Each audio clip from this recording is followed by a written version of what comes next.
Could you imagine if you picked up a hitchhiker Oh my and God. then the next thing you know, there's I like know. 20 roasted human bodies on on your front lawn?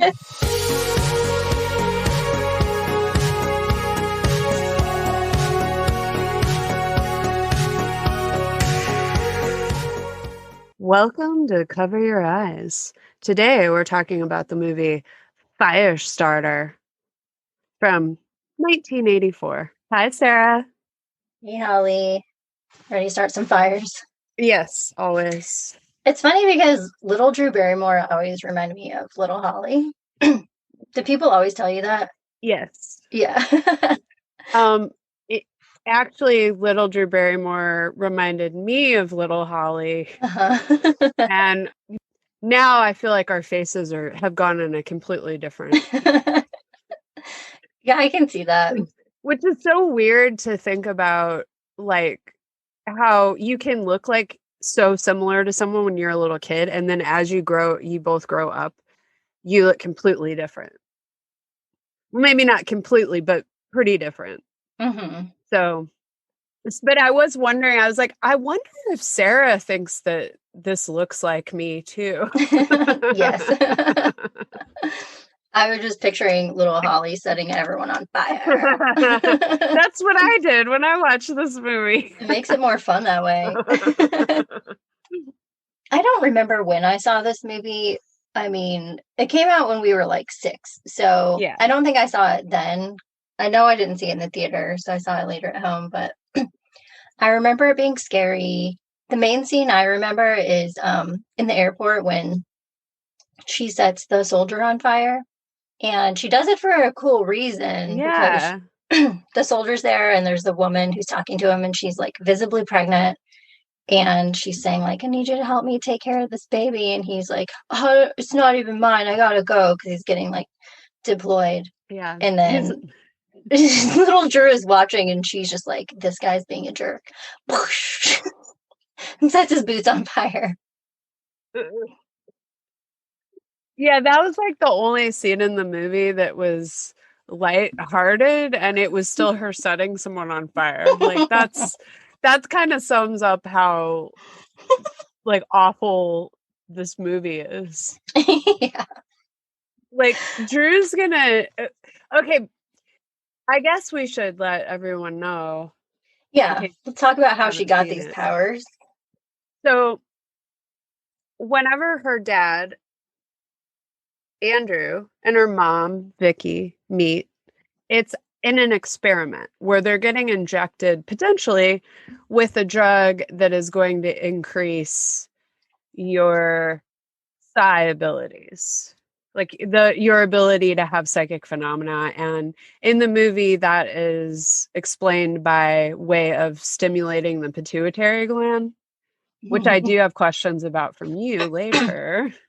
I have questions about it too. So I was like, I better look this up so I can sound more sciencey like I'm supposed to, but I didn't get around to it. I don't know about that link. Let's just say that. Okay. And then they develop psychic powers. He can control people's minds, but it makes his nose bleed. And she can read people's minds. They have a child named Charlie, and Charlie can set things on fire. She has the power of pyrokinesis. And she's also a teeny bit psychic. So there's the shop. Yeah, so it's called the shop, the place where they do the experiment. Yeah. And it's really called like DSI, the Developmental Science Institute or something. Right. And so while they're there for the experiment, I'm sorry, could I interrupt you for a second? Because I just wanted to say that I think that the shop is probably in cahoots with the Natural History Museum. I just want to throw that out there. That makes sense. But yeah, so they're there for this trial and they're only there to get money. Like that's why Andy and his wife Heather Locklear, or his future wife Heather Locklear, are there. Because it looks like they're probably like poor college students and they just want a few extra bucks. Which I know people who did that. Do you know anyone who ever did that? Like drug trials for money? Yes. I knew a Mm-hmm. guy who did it as his sole way of supporting himself. Whoa. And I have to tell you that he was one of the strangest people I've ever met. And I was like, well, it seems like you would have to be different if you were going to be like, I think I'm going to forgo my college education and just live off of being in science experiments. I mean, he could tell people he was a scientist. But sometimes he would get like weird things happen to him because of the experiments. Yeah. So I was But it going to would say, like, was he weird before he started this or after or both? probably both. It's always both. Everything's always both. True. Like, what happened to him? What's something weird that you know of? Well, like he would just be like he'd come hang out with us and he'd be like, I can't dance with you guys. I have a really bad foot rash. It's a side effect from one of the medications I'm trying out. Oh. It'd be like weird, just like weird physical stuff. It wasn't anything science fiction-esque Oh, or man. uh, he didn't have any psychic powers. But I was hoping for something better than a yeah, foot rash. yeah, no psychic Oh, well. powers, just a foot rash. Okay. Well, yeah, so that's the reason that Drew Barrymore, Charlie or Charlene has these powers is because her parents were in this experiment. And like while they're there, they're told, you're half of you will get a placebo and half of you will get the real thing. And then it's obvious that they both get the real thing, lot 6, whatever that is. And then other people in the room start freaking out. And one guy tears his eyes out. He's screaming and his face is all covered in blood. Yes. So I think he got the real thing, or he's like really just susceptible to placebo. I think he got I was like, that guy got the placebo. He's just overacting, ripping his own eyes out. He's the guy at the party that doesn't inhale the joint, but he acts more stoned than everybody. Yeah. He's that guy. And now he's blind. Yeah, it's really okay. See, I feel like when I was watching it today and I was like, okay, at this point, it happens pretty early in the movie. Like, at this point, I feel like I would tell little Holly, who looks like the girl on the screen, watch something else. I know. Yeah, that seems like a good cue when his face is dripping with blood. And yeah. I'm sure it was a cover your eyes moment. He couldn't cover his eyes because No. they were like in his hands already. That's honestly, I feel like that may be one of the other scenes that impacted me to like never do psychedelic or psychotropic drugs. Because I've always been afraid that I would be the one person that would end up like peeling my skin off or something crazy. Yeah. So I've just never done it because I feel like it'd go real wrong for me. And that may be a scene that influenced me. It was a lot. So it seems like the shop over time has killed almost all of the participants in the experiment, except for the McGees, Andrew and Vicky, and Charlie. Later the doctor says that 8 out of the 10 participants died or committed suicide. Or did they get killed, like you said? That's what I assumed. I was like, oh, okay. They have to stage them. They can't all just be murderers. Like there would be a link. Or would there? Does anyone even know? Oh, well, that's true. They end up at the shop, secret government agency, secret experiments like MK Ultra, which I think that was like in some minor places, like some smaller places around that floating around that like that was a experiment, that was a thing that the CIA was doing. And of course, Ted Kaczynski, the Unabomber, was experimented upon by one of his professors for MK Ultra. What? Are you kidding? Nope. I don't even know this. Yeah, the whole Unabomber thing, like that, like Ted Kaczynski probably would not have been a fucking murderer. Like they did, like I don't want to get into it. Yeah. But and also like I read it and I was like, oh God, I can't, because it was like they basically just mind fucked him until his professor mind fucked him until he lost his shit. And then he like retreated off into the woods. A professor where? I think it's Harvard. Oh. Yeah.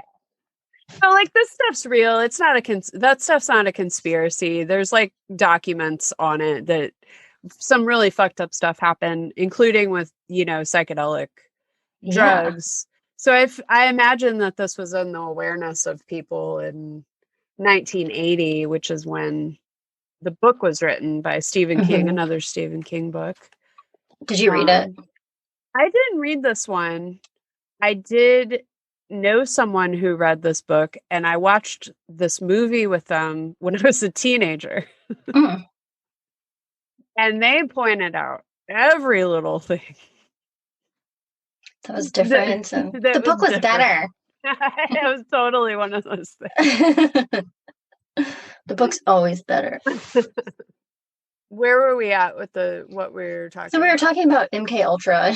Okay. I mean, so LSD came from this type of thing, right? Well, LSD was an accident. It was discovered by, I want to say his name is Albert Hoffman, and it was in Switzerland, I believe. And he did it on accident. And as he was riding his bicycle home from work, he was messing around with like some fungus kind of stuff, experiments, trying to create isolate this particular thing in a fungus. So, but anyway, he ended up creating lysergic diathymide. Is that what it's called? Is that what LSD is? Anyway, he ended up creating it. 26 was the 26th version of what experiment he was doing. So he had it all over his hands, and it'll soak into your skin. So he's like got pure LSD, just like, and he has no idea. He has no idea. So he's riding his bicycle home, and all of a sudden everything gets very interesting. And then he discovered like, oh, hey, wait a second, this is like interesting and like potentially useful. And then in the 50s, some psychologists got their hands on it and started, because it wasn't illegal, and they started doing actual research, and they were starting to get good results with it. But it was also being used by the government, to experiment and see if it was like a truth serum or, these different things. And if you can make people more suggestible, that's part of how a lot of the people in the Manson family, they used heavy doses of LSD, and there's some good accounts that from people that were there that are like, well, it didn't seem like Charlie was tripping all that much. He's just hanging out with everybody who's tripping real fucking hard. And so then you can direct and suggest whenever that whole thing's going on. So I feel like there's that, all of that stuff, all of the government manipulation. Watergate had happened in, what was that, 72?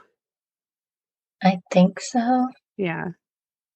So Watergate happened, Vietnam happened, and a lot of the guys, like these guys, are Vietnam like war soldier ages, and the government is being exposed as like, we experiment on our citizens secretly. Right. I thought it was very interesting that this little girl who has all these powers, she's so terrifying to everybody. Which makes sense. But I wanted to ask, like, so when she gets pissed off, she sets people on fire. What would be the ideal situation for Charlie? Because, like, to me, she's clearly a threat to everyone around her, because if you piss her off, she can't control it. And she's a child. Mm-hmm. Like, she can't go to school. No. Like, definitely not. You can't associate with other kids. You know how much kids like bicker and oh my god, if someone like stole her toy on the playground, they would be a marshmallow. Push. I mean, one good thing about it is that she doesn't want to do it. Like, she doesn't want to set anyone on fire. She's really sweet and sensitive little kid. In this, like, the shop scientists are correct in the sense that once she hits puberty, oh man, her abilities are going to increase because it's related to the pituitary gland, and they have a very loose science explanation for why these people have these powers. Like, what the hell do you do with a kid like that? She's like a time bomb. Definitely homeschool. And give her everything she wants. That's basically all you can do. What else could you do? I know I was wondering the same thing, because it's like when her mom was still alive, and at first it makes it sound like she killed her mom, but then you find out she didn't. It like indirectly is because of her, but and the dad's flashing back, and then the mom's telling her like, because the dad is trying to train her to like control her powers, and you see her toasting a piece of bread with her mind, but then she can't hold it back and she burns the toast and it sets on fire. And then her mom's like, that's enough for tonight, it's time for bed, you can set more things on fire tomorrow. And she's like, no, I want to set more things on fire tonight. And her mom's like, no, it's time for bed. And then suddenly her mom's oven mitts like burst into flames just because she wants her to go to bed and she's not ready for bed, which happens every night in like most households. So what would you do? There's no way to manage her. I mean, you have to keep training her to try to control her powers, but in the meantime, like, how many people are going to die while she's trying to learn to control her powers? Yeah. So, I mean, it does make sense to have her in a special place so that she can be safe. These guys, if they were interested in more than using her, she would be able to, like, be able to learn to control it and do it in a safe environment.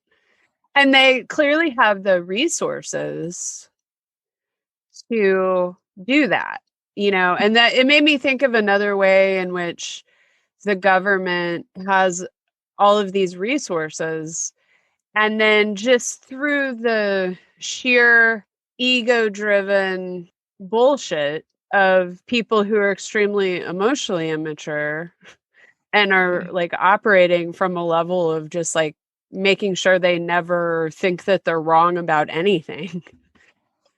You have like a misappropriation of funds. So they have the scientists, they have the house where everyone would be as safe. And instead of being like, hey, we fucked you guys up, we want to like help you.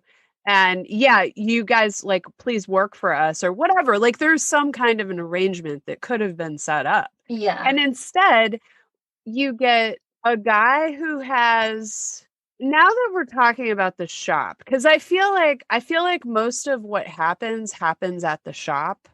Yeah, I mean, her and her dad are running for, like half of the movie, her and her dad are running from the guys at the shop, who, by the way, I was like, these guys look like extras, like mob extras from the Rockford Files. Ooh, Rockford Files, yes. Do you know in your medical training? Oh, shit. Can you think of any way in which to stretch the possibility to include the idea that a pituitary gland could cause psychic abilities? I'm just going to say no. I really don't think so. But I believe in psychic abilities.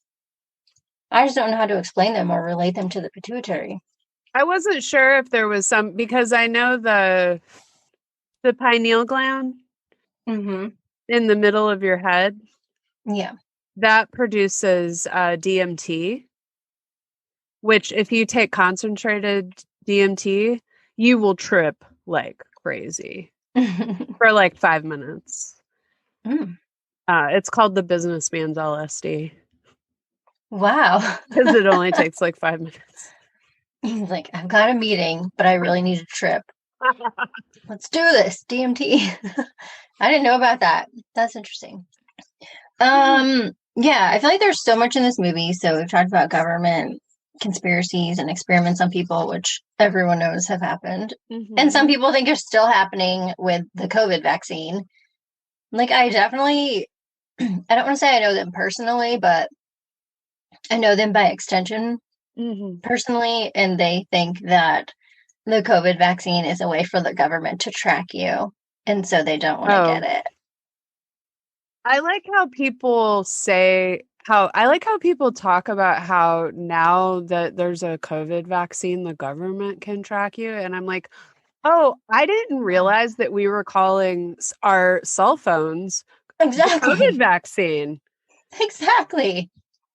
Like, everyone is tracking you already. Come on, people. That's just a dumb excuse not to get it. Your phone knows more about you than anyone or anything in the world. I feel like it can read my mind at this point. Oh, yeah. And like, here's the other thing. The people that say all this stuff, they're putting it out on social media. That's tracking everything they do. That's like the biggest tracker of you. I know. Facebook, the biggest tracker of you. Like, if you don't set things right on your apps, they like basically just record everything that happens on your phone and then package it up and sell it to people who then advertise to you on the very device that they sold the information that they got off of you from. Like, yeah, it's, I mean, everyone's had the experience where you're like talking about something and then later you get an ad for it and it's like, okay, obviously they're listening. But I swear to God, like there have been a few times where I was thinking about something random and then it showed up on my phone. Like I never voiced it to anyone. Yeah. And I'm like, okay, it knows me so well now that it can now predict my thoughts. Now, in that case, what I actually think is that you were influencing, that your magnetic field was influencing the information that was drawn to you. Like you drew that information to you. I don't think that was actually the phone. Okay. I really do not believe that phones will ever be able to read our minds. Like I do not ever believe that. Like that I just don't, and I never will. Because I don't actually believe it was reading my mind, but it's creepy that like how I understand. did that happen? I'm finally an influencer. Is that what you're saying? Yeah. I'm a social media influencer on my own phone. Yeah, so government experiment. Tuskegee. We know all of this history. It's happening, but I don't think it's happening in the COVID vaccine. No, I don't either. And I mean, even if it is, I did it. It's worth it. Yeah, I did it too. It's totally worth it. So, I don't know. There's so much going on in this movie.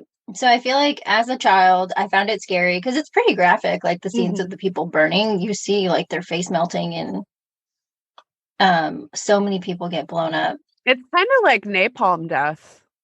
Yeah. Then I was thinking of Martin Sheen. Isn't he in like, what's that movie? Apocalypse Now. Yeah. I was thinking of that movie and he's in both. And then I was thinking, you know, when I was a kid, I was like, it's cool that this little girl has so much power and she can like control the adults around her through fear. And I still feel like, I don't know. So I was thinking of it this time and I'm like, what are the messages? And I feel like girls have power. Their power becomes more intense at puberty and can be out of control. And men are drawn to her power and want to control it. And some of them want to extinguish it. so that they can suck it out of her the moment before she dies I know. to take it for themselves. When they die soon after, hopefully, he said. Yeah. So that's the character that's the creepiest of them all. Okay. So I love George C. Scott. So to see him in this role playing somebody who is clearly a pedophile, Ugh. I will also say it was difficult for me to watch because I looked like her. Right. And I was watching this movie at the age of her. Like, she's my age in the movie that I'm watching. Like, and I look like her. And there's this old guy that's like touching her thigh Oh my God. a lot. Ugh. Also, they put her in a leotard. I know. Okay, so you noticed that too. Oh You yeah, did for the you thought that scene was weird, right? where they bond, and for the scene where he picks her up, she's in the leotard.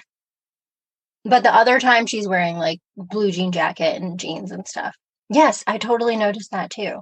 And when It's he like, touched what? her knee, she was wearing like tights. So that was the time when he really, so his whole plan was to just like basically groom her to get her to trust him, just like pedophiles do. And then it was the night when he was going to make his move, basically. And there's a storm coming. And so he uses that as a way to like make himself seem vulnerable to her, where he's like, oh, I'm afraid of the dark. And then he tells her this story about his trauma and why he's afraid of the dark, so that she can comfort him and feel sorry for him and see him as non-threatening, so she'll feel more comfortable with him.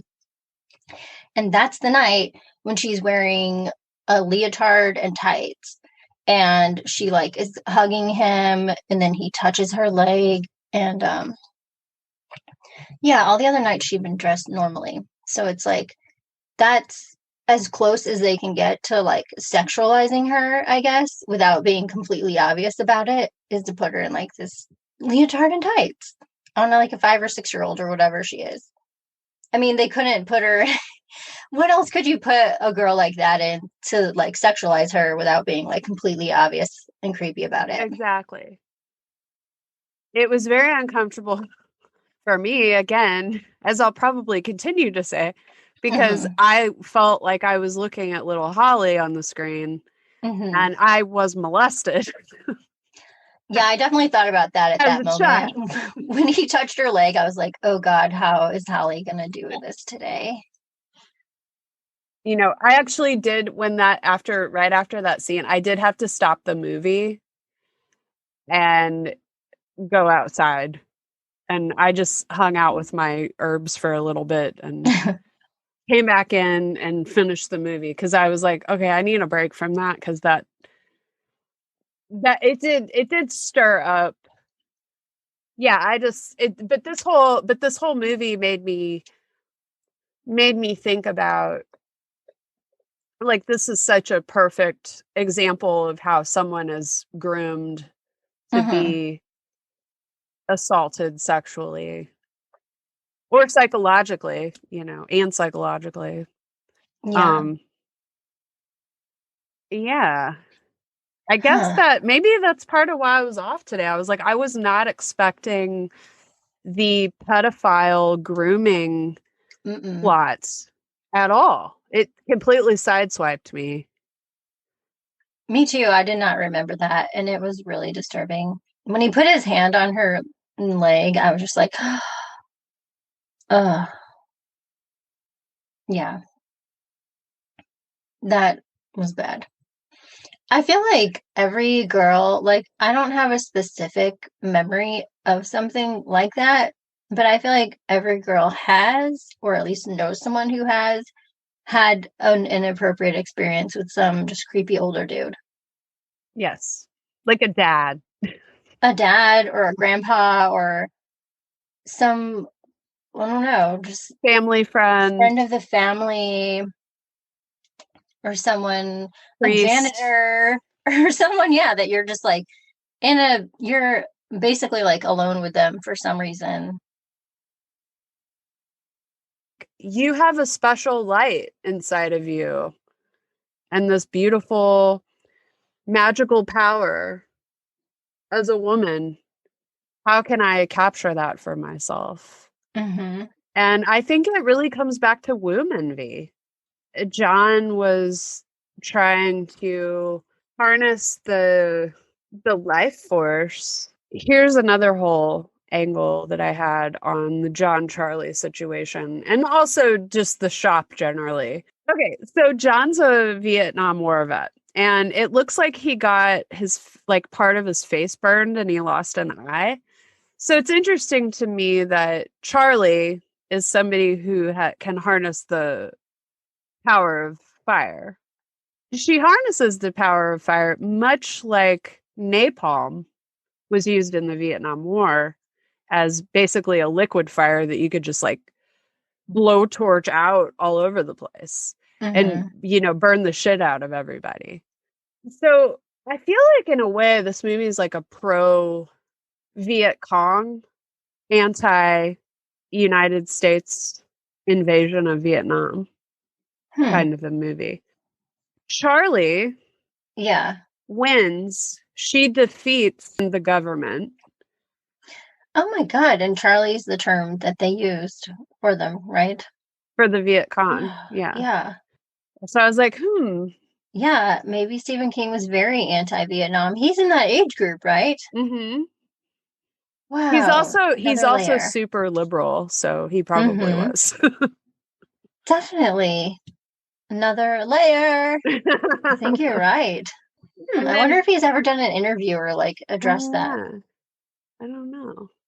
I also was whenever Charlie sets everybody on fire, the Which like time? she kills probably like I tried to keep count in a way, and I'm guesstimating that she probably killed 40 guys.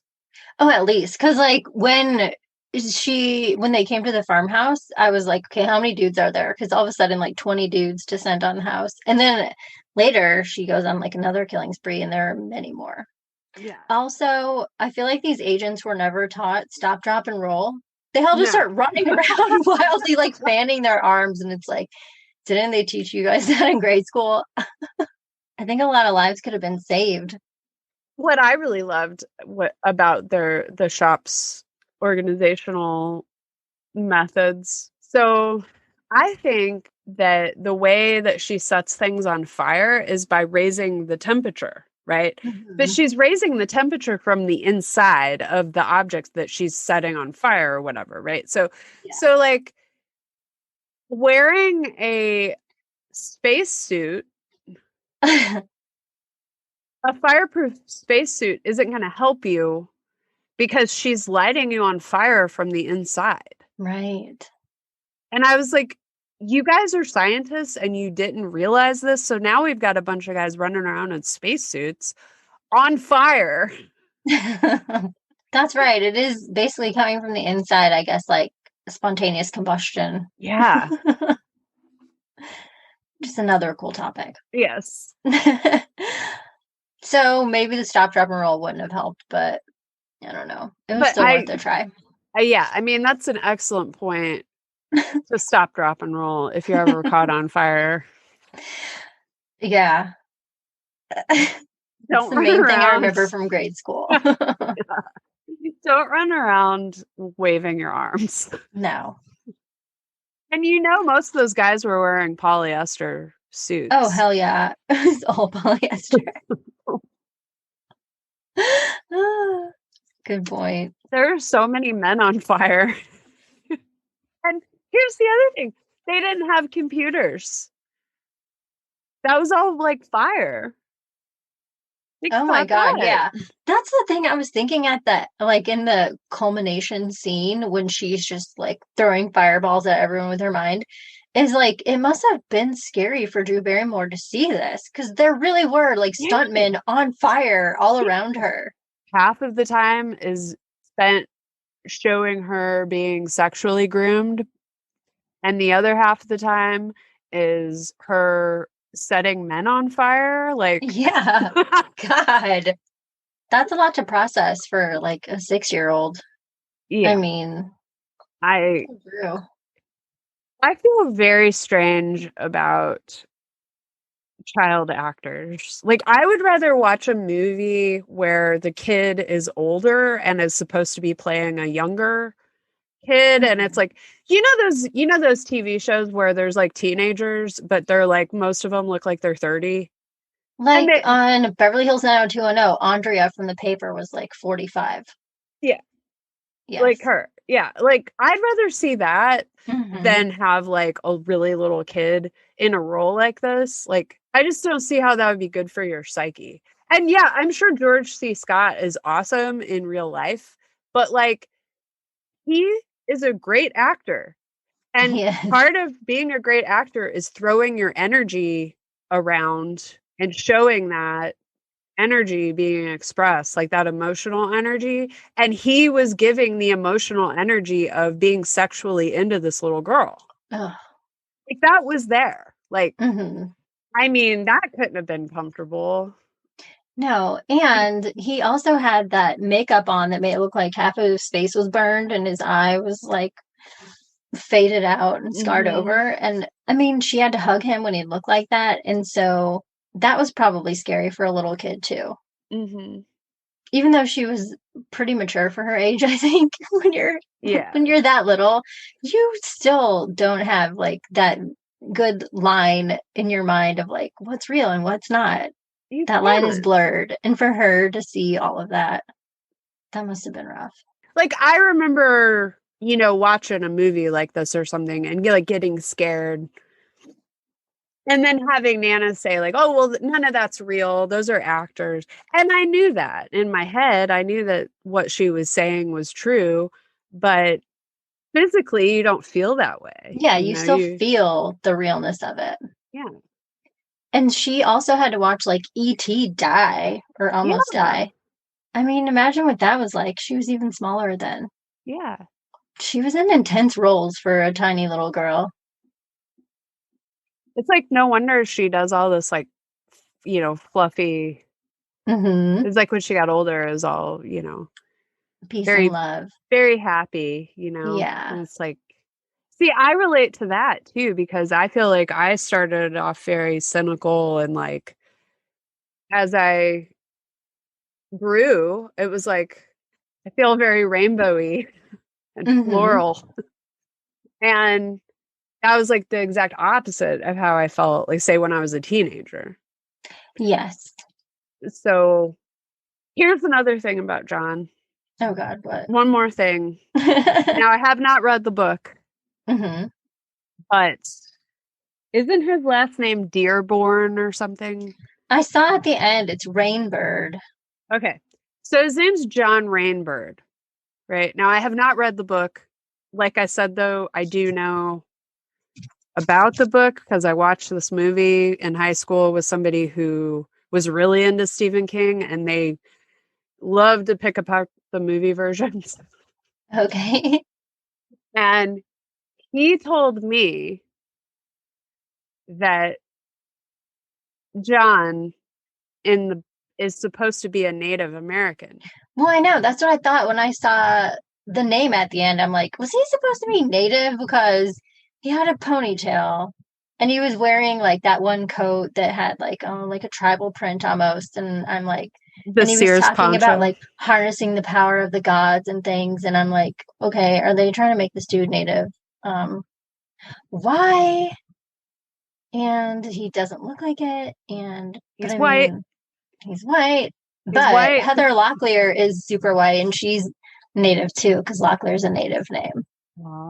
But just so you can't go totally by looks. Well, But no, yeah, you can't. why would you choose him? But I said he's white because I know George C. Scott is actually No, white I guy. know. Exactly. It's like he's got blue eyes and he's just a total old crotchety white dude. Yeah, I don't know. So maybe I'm glad they didn't actually choose a native and like emphasize that aspect in the movie. Because it would have been, yeah. Well, that's what I was going to ask you about, what you thought Mm-hmm. about, because it's like, on the one hand, why aren't you giving a role Yeah. to the person who actually is that? On the other hand, Yeah, on the other hand, I'm glad they didn't actually choose a native or like emphasize that he was Native American in the movie because he was a terrible person. And like, given how few Native American roles there are Yeah. now, there were even less back then.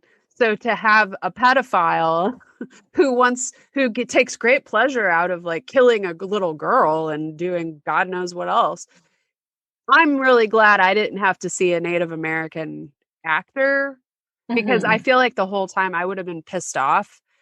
I would have been Yeah. like, oh, this can't be a fucking white character.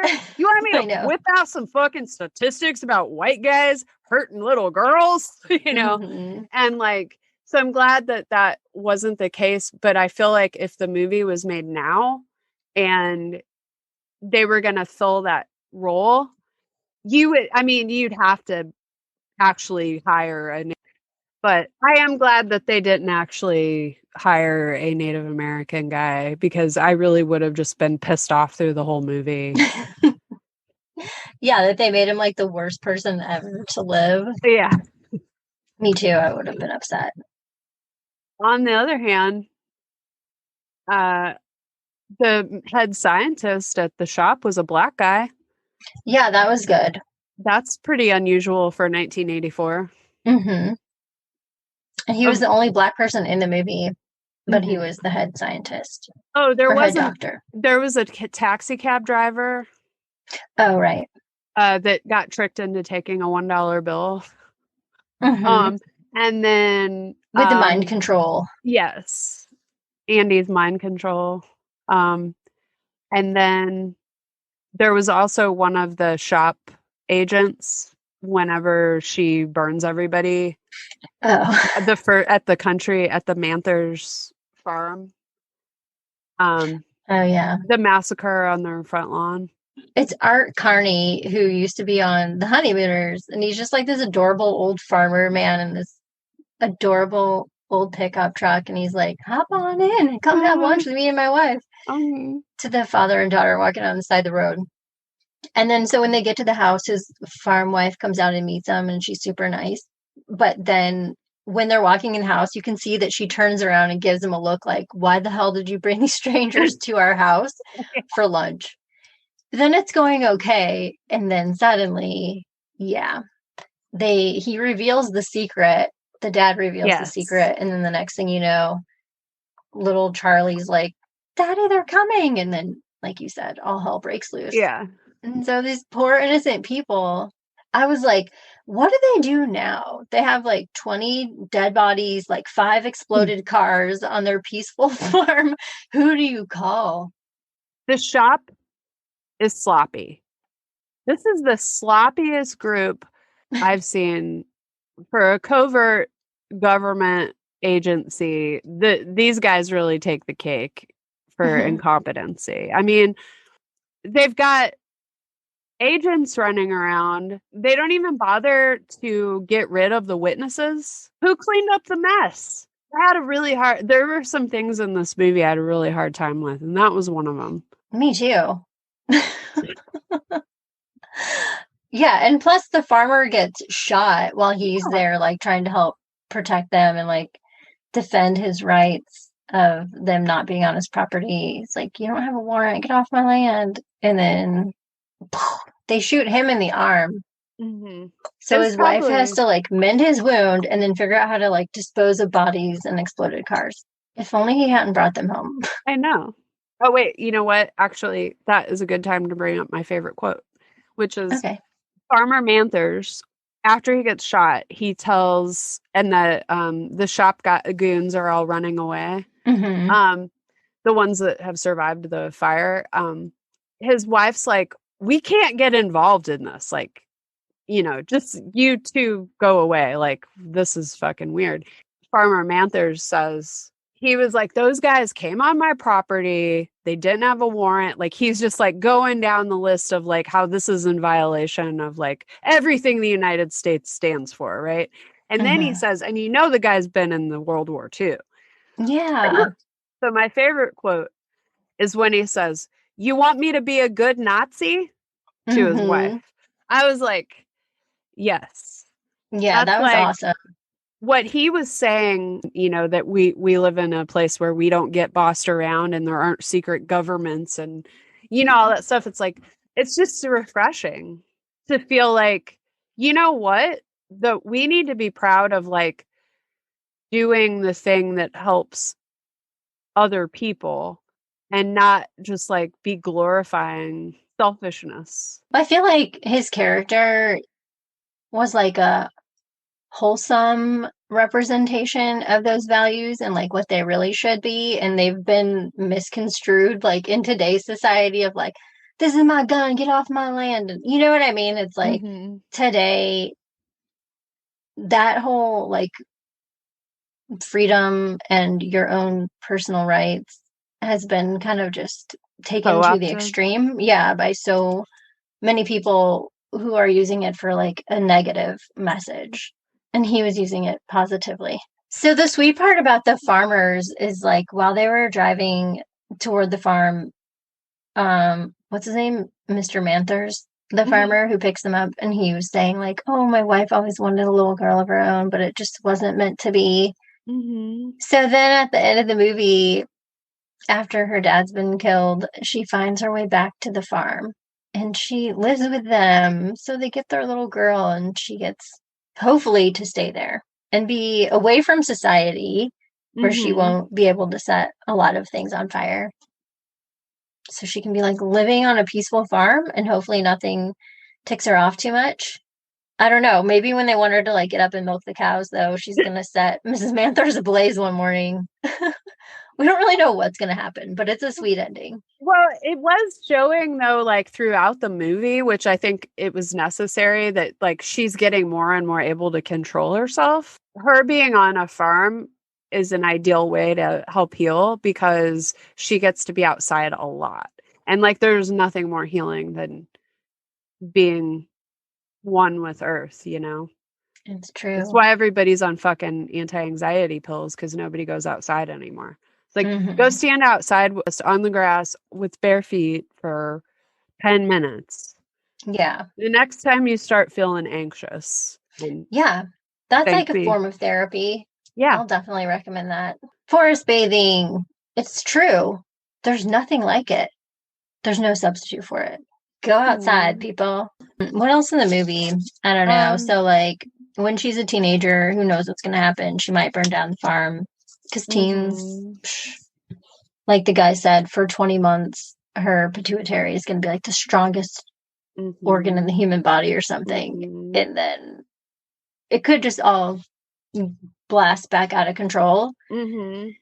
But I mean, so it's like how teenagers, their brain is just like not fully developed. And their limbic system and their hormones are just raging, and like the frontal lobe and the reasoning parts of their brain are not working. So Charlie might have another surge of firestorms, but so at the end of the movie, Charlie just totally blows up the whole shop basically. I mean, it's like what, 10 minutes of like guys walking around waving their arms on fire. After she goes back to the Manthers to stay, Mr. Manthers takes her to the New York Times building. Oh yeah. And that's the end of the movie. And she's like, "Are we going to be safe now?" And he's like, "Yeah, we're going to be safe because everybody's going to know about it, so it'll protect you." And I was like, this is like, in order to have our government in check, we have to have a free press. Like, I thought that message was extremely clear. And when I think about the images that were shown by journalists during the Vietnam War and how that has been censored, wars have been severely censored since the Vietnam War. Journalistic coverage of those wars, like they don't show the people screaming on the ground anymore, you know, and there's a reason for that. Because it's weird. Whenever human beings see other human beings suffering horribly and dying, they usually don't want to go to war anymore. The ending reinforced for me sort of an anti-United States government agenda. I can see that. That makes sense. The free press. The whole time I was just thinking, like, if only they had the internet, then, like, it could have been over in, like, a day. Mm-hmm. They would have just posted a Facebook Live video and it'd be done. Right. I mean, I do have logistical problems again, but does she tell everybody that she starts fires with her mind? Because that's going to invite more scrutiny. Mm-hmm. Generally, or did they? I'm going to say that they left the part out about how she starts fires and just, are like, hey, this government, George C. Scott's character really like unlocked some stuff today. It did. I think I blocked all of that out from childhood. Yeah. Because he was just too scary and pedophilic. Mm-hmm. Yeah. In the movie, he does anything sexual, and when he talks about what he wants to do with her, he never says anything sexual, but it's obvious. And the first... Mm-hmm. Oh, and then like the captain, played by Martin Sheen, is just like, he's like repulsed by him, but he's still going along with it, and he's still going to let him have access to her. He has to, because he's going to be blackmailed into it. Because that guy has information on him. So he's willing to just like sacrifice this little girl to save his reputation. Kill her. He's going to kill her anyway. Mm-hmm. I mean, he's already killed 10 people. Or however many people. 9 people, because from the experiment. Why not just kill her dad and then kill her? I mean, I felt like that's what they were going to do. And then the scientist in charge of it was like, look, this girl's like a time bomb. Like we don't the scientist that was initially in charge of the experiments, I felt like he had no idea what he was unleashing and was like, oh God, now I have created like dangerous people and they have to be killed for the safety of everyone else. That's how he's looking at it. And he was really one of the, like, I didn't see him so much as like an evil kind of mastermind or anything, but just more somebody who got a little arrogant in his life's work and made some really bad decisions that resulted in tragedy. And Martin Sheen, though, his character, Hollister, he really just seemed like I could not figure out what his motivation was at all. Did they want to harness her power for like to weaponize it? I think that was what the implication was of like, well, we'll just figure out how she's doing it and then we're gonna like I just felt like some of that stuff wasn't clear. It wasn't, because then it was like, well, when you're done with her, then John was like, when you're done with her, give her to me. And it's like, okay, well, when are they going to be done with her? Because what are they going to do to her? Don't they need her to be, using her power continually? But so, maybe they were going to find a way to harness it and use it without her and then hand her over to the pedophile to be killed. He says she's very young, she's very, very beautiful, and she has the power of the gods inside of her. That is so creepy. It is so gross. Inside of her. Yeah, I know. I know. I like almost threw up whenever. I know. Because I blocked this part of the movie out. Me too. And I was just like, I cannot fucking believe this is like, okay, this is one movie that we've watched thus far where I am actually pissed off at my parents that they let me watch this movie. I just don't know how that was okay. Right. Maybe she thought it would be like a girl power movie. Maybe she did think that. Maybe she was like, oh, here's Holly's going to be like kicking ass or whatever. Because like, I was like, I guess I just feel like whenever the guy claws his eyeballs out at the beginning of the movie, that's when you say, okay, you know what? Maybe let's watch something else. I'm like, what's on Nickelodeon? Yeah. Yeah, it's not too late to turn back. Like, just because we've started this doesn't mean we have to finish it. Yeah. I don't know. I feel like I watched it at your house. I think I watched all of these movies at your house. Yeah. I think you did watch this movie at my house because I liked this movie when I was a kid too. Because I was like, she can light stuff on fire with her mind. And yeah, I don't know. It's funny because like a lot of the movies, whenever we've gone in before we saw it, just based on our memory, we've been like, oh, this could go horribly wrong. Women could be portrayed really terribly, or there's lots of opportunity for the plot to go in a really gross direction. And then it doesn't. And it's like, oh, we've been pleasantly surprised generally on this journey most of the time. This movie is the exact opposite of that. I agree. I thought I was going in for a little lighthearted, little cute girl setting shit on fire, and that it was just going to be like kind of a fun, like adventure thriller kind of a thing. And instead it's like, no, you're just going to have to look at how you were groomed to be sexually abused. Oh my God. Yeah, it definitely raised some issues that I wasn't expecting to be raised in a Stephen King movie. What should be the question for today? Have you ever been in a drug trial? I had one, but that's a good one. My question was, have you ever felt like you were shrinking?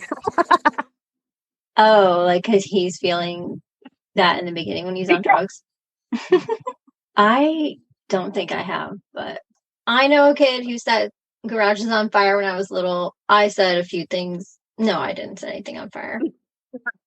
And Holly maybe set some things on fire. Have you ever set anything on fire when you were a little kid?